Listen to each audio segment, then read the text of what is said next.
আমি পারবো না। আমরা কিন্তু দা থালাই তুমি মহসিন কি করলি তুই পারতাম না পারবি না গেলে তুই অনেক তো পারো না সময় অন পারতে তোর নাই সংসারটা চলবো কেমনে কম বয়স হয়েছে বিয়ে করে মালাইছ কদিন পরে সন্তান না দিব পারতাম না পারতে তোর আমার কি পাগলা করতে কামড়াইছে? তোমার মতো একটা ল্যাংড়া মানুষের আমি বাড়ির মধ্যে বসায় বসায় খাবো? কান খুলে শুনে রাখো, আমি সাফ সাফ করে দিতেছি, আমি কামাই রোজগার করে তোমার খাওয়াইতে পারবো। তুই আমার এলাকা করলি তুই খাওয়াই পারবি না?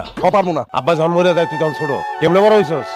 ওই কেডা খাওয়াইছে কেডা কামাই করে খাওয়াইছে রে? আমি কামাই করে খাওয়াই নাই তাহলে তুই আজকে কেমনে কস এই কথা? তাও তো আমি এটা অসুবিধায় পড়ছি কেমনে কলি তুই খাইতে পারবি না? আমি খাওয়াইতে পারুম না। তুমি বড় ভাইয়া ছিলা, তুমি দায়িত্ব পালন করছো। আমার খাওয়ানো দরকার ছিল, পড়ানো দরকার ছিল, তুমি খাওয়াইতো পড়াইতো বড় করছো, বিয়ে শাদী করাইছো। কিন্তু আমি ছোট ভাই হিসাবে আমি এই দায়িত্ব পালন করতে পারবো না। আমি কামাই করে কাউরে খাওয়াইতে পারবো না।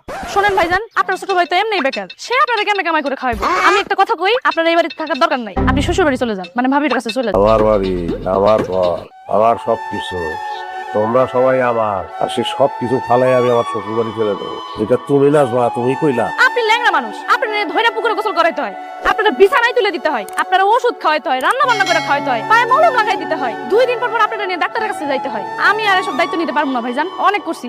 আপনারা এত সেবা যত্ন কে করবো? আমার পক্ষে আপনারা সেবা যত্ন করা সম্ভব না। আমার বউ তো ঠিকই বলছে, তুমি হইলা গিয়া আমার বউয়ের ভাসুর। আমার বউ কেন তোমার সেবা যত্ন করবো এটা আমার বুঝায় খাও। যাও তুমি তোমার শ্বশুর বাড়িতে চলে যাও। তোরে বাসায় থেকে আমার ঠ্যাংটা ভাঙছে রে, তোরে বাসায় থেকে আমার ঠ্যাংটা তো ভাঙছে। তুই কি দেখছিস এই কথা? আমারে বাঁচাইতে যায় তোমার ঠ্যাং ভাঙতে কইছি। আমার লাগে গেছো কেন মারামারি করতে? আমি কইছি আরে আমরা বন্ধুরা তাস খেলছি, জুয়া খেলছি, যাই কর আমরা বন্ধুরা তামাশা করতাম, মজা করতাম। তোমার যাইতে কইছে কে? তুমি নিজের দোষে পা ভাঙছো, এখন আমার দোষ দিতে। বাবা কি করে রে, তুমি কিছু কইবা না? আমি কি করবো? আমার বয়স হয়েছে না, মানে তুই যদি এই বাড়িতে থাকিস তোর যত্নার্থী করতে হইব, আমার কামাই করে খাইতে হইব, এটা কি আমার পক্ষে সম্ভব? বোঝা শেষ, আমি বুঝা নাই, আমি আর বোঝা হয়ে গেছি বাবুর কাছে।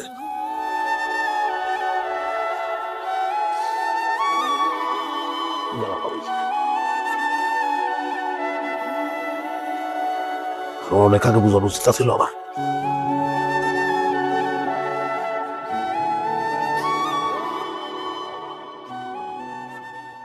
তুমি এখানে আছো, এই খবর পাই আমি আসছি। কি হয়েছে কত? আমি অচল হয়ে গেছি, পা ভেঙে গেছে। বন্ধ কেমনে? মহসিন জুয়া খেলতেছিল, জুয়ার টাকা লয়ে আমরা ঝামেলা লাগছে, মারামারি হইতেছিল মহসিনের লাগে। বেড়তে মিল্লা ওরা মারিতে ফেলায় মারতেছিল, এটা তো আমার সহ্য করতে পারার কথা না, তুমি জানি। তো ওই সময় একজন একটা বাড়ি দেয় আমার এই ঠ্যাংটার মধ্যে, তখন আটটি ভেঙে গেছে। তারপরে ডাক্তার, চিকিৎসা, অফিসে যাইতারি না, চাকরিটাও গেছে না। যখন আমার চাকরিটা গেছে তখনই আমি দেখলাম আসন্ত দিয়া। যখন আমি মারে কইলাম আমার চাকরি নাই, তখন মনে হলো কি কেনা জানি জাদু দিয়া চেহারা চেঞ্জ করে ফেলাইছে। কাউরে আর আমার আপন মনে হলো। আমি মারে কইলাম চিন্তা করো না, সংসারের হাল আমার মহসিন। আর মহসিন কইলাম আমার খাইয়া দেয় কাম নাই, ল্যাংরারে আমি রোজগার করে খাওয়াবো। এক বাড়ির থেকে বাইর করে দিছে আমারে। জাগল লেগে এত কিছু করলা, তারাই তোমার বাইর করে দিল। আচ্ছা, ভাই বোনের ব্যাপারটা নাইলে বুঝলাম, কিন্তু নিজের মা এরকম কাজ কেমন করবে? আমি নিজেও সবসময় ভাবতাম যে আমার মা এই কাজটা করতে পারবো না, কিন্তু এই কাজটা কইরা আমার মা প্রমাণ করে দিল সে আমার আপন মা না, সৎ মা। কি? আমার মা আমার সৎ মা। আমি যখন খুব ছোট তখন আমার মায়ের বেড়ে গেছে, তারপরে আব্বা আমার বিয়ে করছে। ওই ঘরে আসার মহসিনের জন্য তারও 7-8 বছর পরে আমার বাপ হয়ে গেছে। সারা তোমার আপন ভাই বোন না, আপন মা না, ঠাকুর দেখে তুমি এত কিছু জ্ঞান করতে? আমি আপন মনে করছি যাতে আমার মায়ের কোনোদিন মনে না হয় যে আমি তার সৎ পোলা। তুমি কিছু খাবা? তোমায়া রসিকে খাইবো, আমরা লোকে পুরি শেয়ার হলো। ভাইয়া প্লিজ না, পুরি খেলে ওর পেট খারাপ হয়ে যাবে, ওর জন্য স্পেশাল খাবার আছে, ও এসব খায়। আচ্ছা, খায় না। আরে বাপ রে বাপ। ও, আসো বসো দেখো কারা আসছে। হ্যাঁ, শুক্রবার সকাল সকাল মেহমান খুবই চমৎকার। ভালো আছেন আপনারা নাকি? ভালো আছি ভাইয়া, আপনাদের রকিকে দেখতে চলে আসলাম। বাজাচ্ছে মাছ গুস্ত কিনা ব্যাগ বইয়া লয়ে এসে শুক্রবার বাবা জি না, বেলজিয়ামের ছোলা, চিয়া সিড, জাপানিজ ভুট্টা, কাশ্মীরের আঙ্গুর, কিসমিস, অস্ট্রেলিয়ার আপেল, নাশপাতি, আরে কেনা কে চাতে হো, আফগানিস্তানের পাহাড়ি ফুলের বীজ এবং সুন্দরবনের গরান গাছের মধু। আমাদের রকি এটা কোন বেদা আইনারা মুরগা কি তো মধু কা খালি মধু না, শোনেন দেখেন একটা একটা কিসমিস, চিয়া সিড, আগের খাবারগুলোর কথা তো বললামই আপনার। হ্যাঁ, কাপড়টা দেখছো কি সুন্দরবনের মধু লে। রকি, তুমি এখন কি খাবা? এটা খাবা? না চিংড়ি খাবা?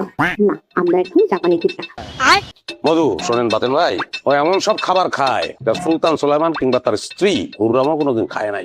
একটা মোরগের জন্য এত আয়োজন, এত খাবার, এই জন্যই তো আমরা ওকে দেখতে আসলাম। ভাবি আমি তো চিন্তা করছি এরপর টিকিট সিস্টেম করবো, 50 টাকা করে সবাই দেবে, রকিকে দেখবে চলে যাবে। আপনারা 3 জন 150 টাকা হয়। আচ্ছা এই তুমি স্টুডেন্ট না? হ্যাঁ তোমার জন্য হাফ 125 টাকা দিলেই হবে।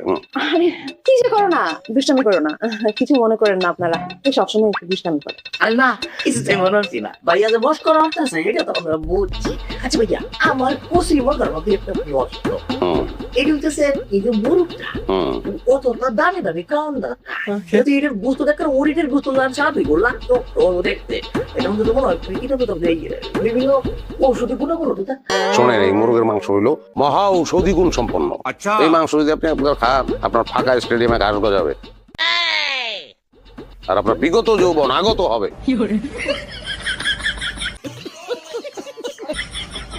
শাহেদ, রকির মাংস নিয়ে তোমাকে একদম জোকস করতে আমি মানা করছি না। রকির দিকে যদি কেউ চোখ তুলে তাকায় তাহলে কিন্তু আমি চোখ তুলে ফেলবো।